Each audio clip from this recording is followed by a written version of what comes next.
आप देख रहे हैं लोकोत्तर न्यूज। मैं हूं आपके साथ हर्षिता।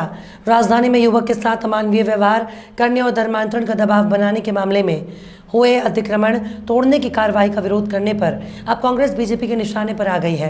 गृह मंत्री डॉक्टर नरोत्तम मिश्रा ने कांग्रेस पर तुष्टीकरण की राजनीति करने का आरोप लगाते हुए कहा कि कांग्रेस नेताओं को आरोपियों पर हुई कार्रवाई से कष्ट है, लेकिन पीड़ित युवक हिंदू है, इसलिए घटना की निंदा तक करने से परहेज कर रहे हैं। गृह मंत्री डॉक्टर मिश्रा ने कहा कि दिल्ली से लेकर भोपाल तक और भोपाल से लेकर गांव के चौपाल तक कांग्रेस के एक भी नेता ने इस घटना की निंदा नहीं की।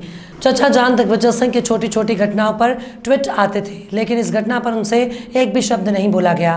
कमलनाथ जी कहते हैं कि हिंदू है, बेवकूफ़ नहीं हूँ। इस घटना पर चुप्पी साध रखी है। पीड़ित भी तो हिंदू का ही बेटा है, उसके पक्ष में क्यों आवाज़ नहीं निकल रही? इससे कांग्रेस का हिडन एजेंडा समझ में आ रहा है। पीड़ित दूसरे वर्ग का होता तो ये बहुत कुछ बोलते। गृह मंत्री ने कहा कि इससे आप कांग्रेस का हिडन एजेंडा समझ सकते हैं। कांग्रेस अध्यक्ष खड़गे जी ने कर्नाटक में सरकार बनते ही धर्म परिवर्तन रोकने वाला कानून रद्द कर दिया। अब ये कोशिश कांग्रेस हर जगह करेगी जहां वो सरकार बनाएगी। हालांकि मध्य प्रदेश में कांग्रेस ये सब नहीं कर पाएगी, क्योंकि यहाँ वो सरकार बना ही नहीं पाएगी। कांग्रेस को ऐसा बयान नहीं देना चाहिए था जयराम। मैं आचार्य जी के बयान से सहमत हूं। ये कांग्रेस पूर्वाग्रह से पीड़ित है। जयराम रमेश जी, ये गीता प्रेस जब से रामायण गीता देश के अंदर छाप रही है, जब भाजपा का जन्म ही नहीं हुआ था, लेकिन विकृत मानसिकता के लोग कभी कभी कुछ तो भी बोल जाते हैं।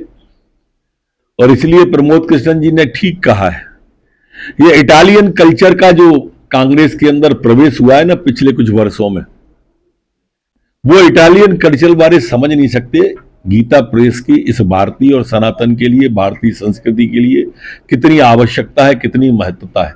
इनकी आपत्ति सिर्फ यही है क्योंकि वो गीता और रामायण छापती है और उनकी छपी हुई हर गीता और रामायण हिंदुस्तान के हर नागरिक के मंदिर में रखी रहती है। बस यही आपत्ति है, यही तुष्टीकरण की राजनीति है।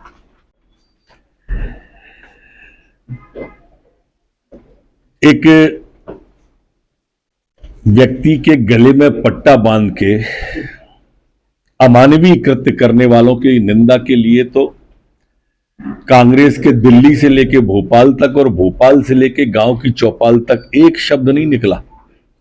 वो चचा जान आदरणीय दिग्विजय सिंह जी, जो उत्तराखंड और विदेश तक की घटनाओं पर तो ट्वीट करे, पर भोपाल की घटना पर एक शब्द नहीं आया आदरणीय दिग्विजय सिंह जी का। वो हिंदू हूं, बेवकूफ नहीं, कमलनाथ जी जो कहते थे, हिंदू का ही बेटा था जिसको गले में पट्टा बांध के भौंकने का कहा गया। धर्म परिवर्तन की बात जहां, एक शब्द नहीं बोला इनने, एक ने निंदा नहीं की, और बुलडोजर चलने पे आपत्ति कर रहे हो। सारा काम विधि सम्मत हुआ है, विधि के अनुसार सरकार काम कर रही है। आप तुष्टीकरण की राजनीति कर रहे हो, ये प्रदेश की जनता अच्छी तरह से समझ रही है। आप कांग्रेस की मानसिकता स्पष्ट हो रही है। एक और जी